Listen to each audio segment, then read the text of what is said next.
Le Citral vous présente Mobile, le magazine d'actualité des transports publics de l'agglomération lyonnaise et du Rhône.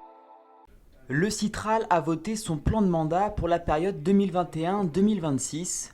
Son budget d'investissement sera sans précédent, 2,55 milliards d'euros.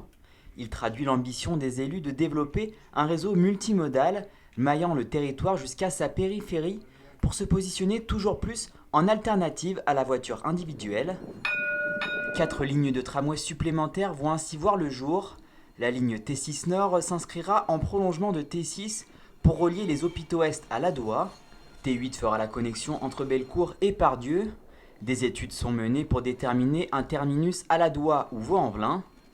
La nouvelle ligne T9 fera elle le lien entre la Soie et l'Adoua ou Charpennes, là encore selon les résultats des études.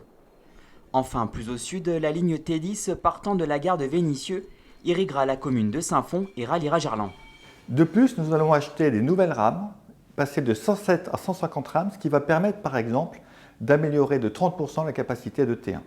Du côté des bus, le Citral a fait le choix de renouveler 40% de sa flotte avec des motorisations gaz naturel de ville ou électriques afin de s'engager dans la transition écologique.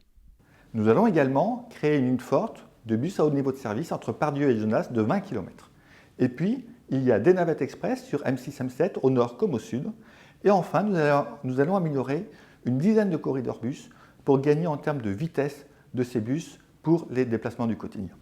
Fin 2023, le réseau métro verra s'ouvrir 2 nouvelles stations sur la ligne B à Oulin-Centre et Saint-Genis-Laval-Hôpitaux Sud, son futur terminus.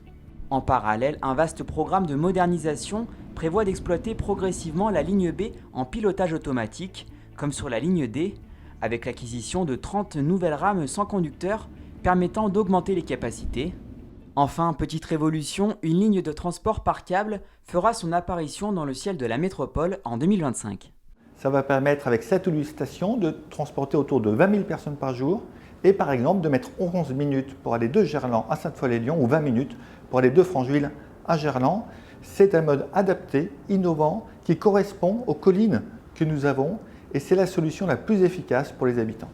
Notez enfin que le Citral mènera à l'automne 2021 une vaste consultation publique sur l'extension envisagée du réseau métro, à savoir les projets de prolongement de la ligne A vers Mézieux, la ligne B vers Caluire et Rieux, la ligne D vers La Duchère ou encore la création d'une ligne E entre Pardieu et l'Ouest lyonnais. Les conclusions rendues permettront de déterminer s'il est opportun de lancer un, voire plusieurs projets métro dans les années futures.